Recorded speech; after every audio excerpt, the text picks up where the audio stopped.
Please join me to give a round of applause to our excellent presentation and the speakers.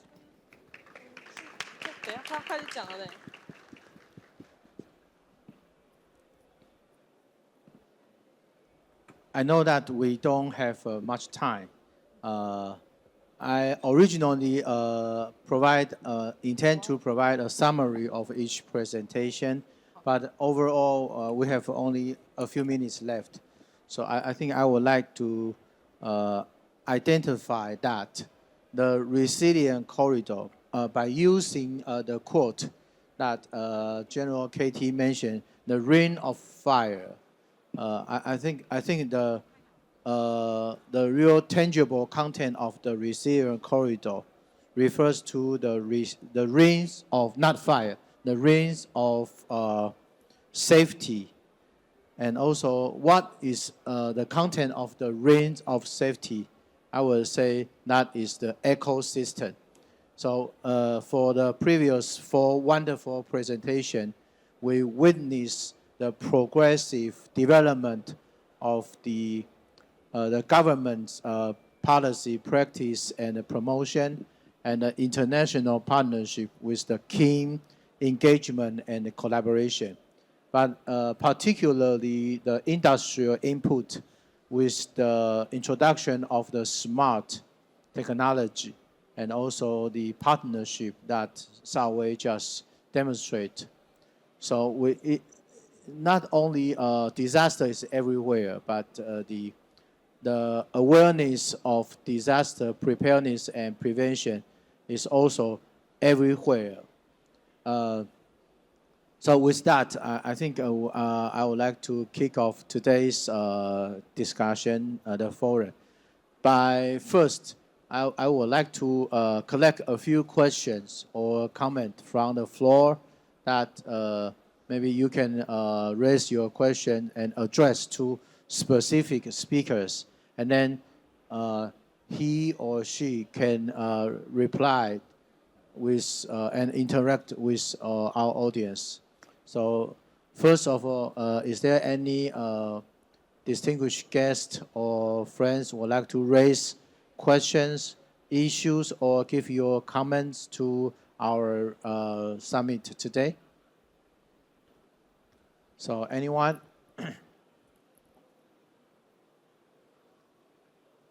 Or to put it in another way, since today we are gathering and also inviting the suggestion to enable, materialize the resilient corridor. So from your own perspective, from your own institution, is there any initiative or any possibility that your country, your institution can take part in this to jointly establish the corridor of safety and to take part in this ecosystem?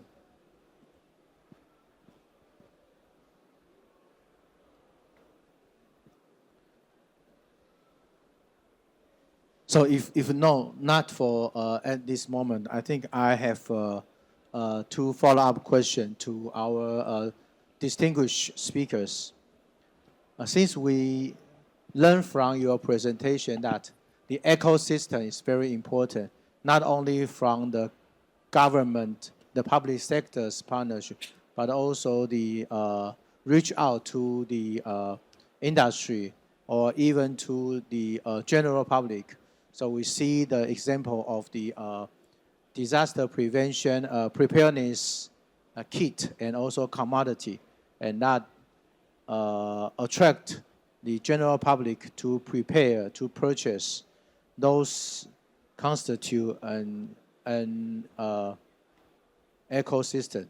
So I would like to learn from our speakers what would be the effective mechanism to curate the further cooperation between your institution and also other stakeholders. That's number 1 question I would like to learn from all of you. And the second question, we also learned from Director General Xiao and General KT that international cooperation is very important. For the case of Taiwan and also the Zhusan base, and also for the case of the Philippines, the JTP continue to move ahead. So how to, from your experiences and suggestion, how to expand the current bilateral tie into a more regional format and to curate the joint force of the ongoing cooperation of your institution or your project. So I think these are two questions. One is more technical for the mechanism, and the second one is for more strategic. So I would like to learn from you. So please, Director General Xiao. I believe bottoms up is the best way for the disaster preparedness. Yeah, it's not only the way from government part. General public is a first priority. How can we push the general public to participate in the disaster preparedness and prevention? So we are now in Taiwan, we carry out the disaster prevention volunteer. So now we will train more than 100,000 this year. So this disaster prevention volunteer will be the manpower during crisis or emergency. So it's a way we push the way forward. And the other way we learn both from FEMA, United States, and also from Singapore, both for community emergency response team, and the other way is for the company emergency response team. So the critical infrastructure in Taiwan, for last year, there are 90 teams will be, now they are setting up. So this team will be responsible for the emergency during disaster or crisis. It's a way we try to face a future climate change or disaster or conflict. Yeah, is the way we are doing now. And for the international cooperation, I believe we need to speak the same language. Joint training is the best policy for that. We push it forward by the way of training. Then we can speak the same language. So the training center in Nantou, the instructor is not only come from Taiwan, but also come from Germany, United Kingdom, United States, Germany, Japan, even from Philippines. It's a way we share with each other to speak the same language. So the exercise is the other way. Yeah, when you take the training courses, then you need to have the scenario. How can we put the training on the scenario? So it's the second phase for the joint exercise. So that's why we carry out the natural earthquake every year. So it's a way to raise up our ability and capability for exercise during crisis or emergency. Then for the training, for the exercise, we know with each other, then we can face the disaster or conflict. So we can face with operation. That's the way we put it on at the Turkey mission. So it's the way it's my suggestion and it's from my experience. Thank you so much. Thank you, Director General Xiao. You mentioned that it's the good example of this program to curate the sense of community by speaking the same language and to transform into a joint force. So thank you very much. And General KT, the floor is yours. Thank you. As I presented earlier, from the old law that we have, the PD 1566, that focuses only on the government side in addressing the impact of disasters, Republic Act 10121 comes into a different or shift into a different paradigms that involve the community, because we found out there are a lot of studies and research And we found out that involvement of the community is a key for a successful disaster management. Hence, Republic Act 10121 directs the local government unit to come up with their own offices that will cater disaster management. So from the national scope down to the regional and the local scope. Disaster management now being managed by the local government units in accordance to the Republic Act 10121. And there are a lot of, after the enactment of the law, there are a lot of disasters that struck the countries. And we found out that community involvement is somehow helps in addressing the gaps. So your questions about partnering or involving the community is always part of how the government deliver the services, especially on disaster management. Thank you, General KT. And I particularly would like to learn from our private sector's comments and also your expertise. Yes, the floor is yours. Yes, good morning, everyone. I'm Li Zhixian Marcus. I'm from TADPI's chairperson of Situation Resilience Committee. 容我可以用中文来说明这一块，然后再做翻译，因为我觉得这个议题有些需要用中文来说明会是更贴切，那让台湾的朋友们更了解。那我本身是台湾防灾产业协会企业强能化委员会的主任委员。那我们在主要是推动各个企业以及相关的 stakeholder 利害关系人，能够在灾害发生前、中、后，以及可持续性的营运下，来面对未来天灾、地动、人祸，甚至是地震的样态。我们服务的相关的单位有龙头旗的厂商，也有跨国的企业。那我举2个例子，我们要放眼国际，但是要行动到当地。See global, act localize。我们在台湾过去有 COVID-19 的疫情，其实菲律宾有很多在台湾工作的人，我们在当时比照台湾的同胞一起帮他做团体的快筛。在这样的快筛的过程之中，我们也让他们不会形成一个弱势或被污名化的群体。相反的是，在地的资源有可能在国际间也是需要的。另外一个例子是，最近我接收到一个跨国的训练的委托案，它是全世界10大药厂其中之一，因应所谓的这个缅甸地震之后，其实像泰国或附近东协国家都有感受到一些震动。那他们发现到，其实在这方面的了解跟准备，不能像过去他们说在马来西亚、在新加坡没有地震之下，现在有感受到了。那这个感受会从哪里开始发起？原来他透过台湾的分公司联系了亚太地区 Pan Asia 的 Headquarter 联络到我们，他们希望说，是不是能够透过台湾这么多地震的经验，share 在当地的准备给东南亚地区的分公司，甚至到扩展到整个亚洲，因为天灾地变人祸在未来越来越多了。那我们的训练其实需要让他们跟上所谓的法遵，政府机构怎么做，相关的资源怎么引进，以及正确的观念。但我们也特别提到一件事，我们会教给他一件不要做的事情。换句话说，灾难其实有很多的谣言，很多错误的观念。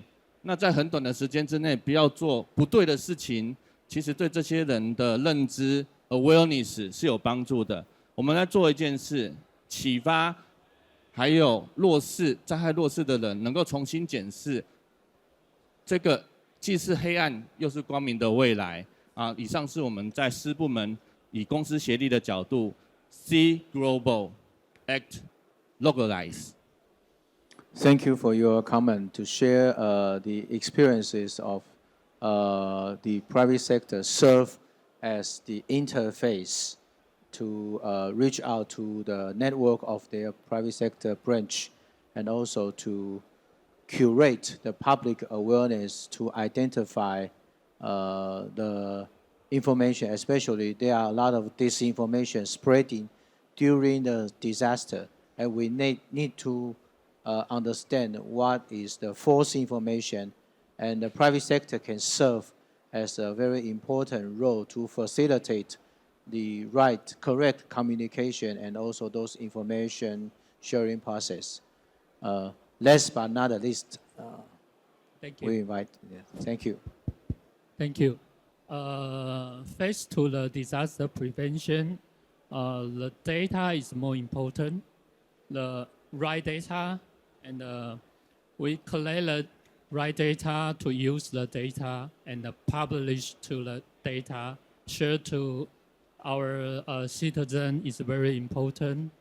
Another side, the training. The training, face to the traditional training, we can use the new technology training. Use the XR, VR, AR, input the AI to use the new NPC technology. So our citizen can use the AI XR technology to learn the new training. Besides the visualization for everyone, including the commander and the citizen, we can use the digital twin, AI, and more fully visualization technology. So we into the new AI age. We have to change some training type. Thank you. Yes, with the introduction of the case, the AI case, we can see that with a single compact box, the training can be done everywhere, anywhere, and with a very efficient and effective approach. So I think the four speakers demonstrate the best practice of their profile and also their leadership in the disaster prevention effort. And then their interaction and also their partnership can curate a more solid foundation for our people.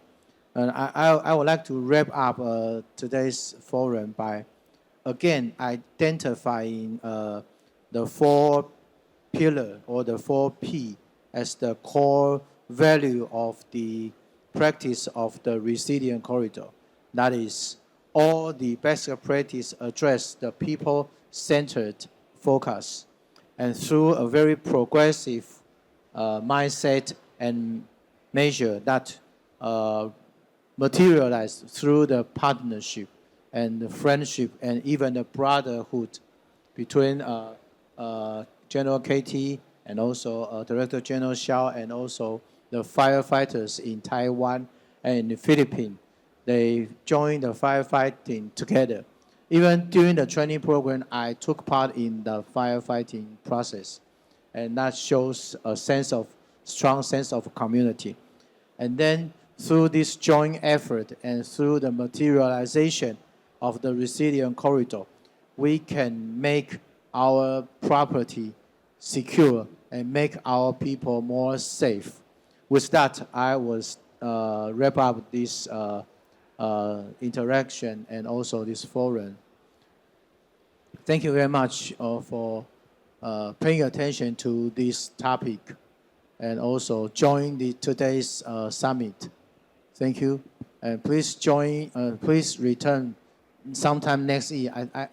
I was notified that next April, late April, we are going to have a Secure Tech 2026, and Taiwan Asia Exchange Foundation will be delighted to work with Taiwan Association of Disaster Prevention Industry to co-organize this Asia Resilient Summit again. And please stay tuned and to see you again sometime next year. Thank you.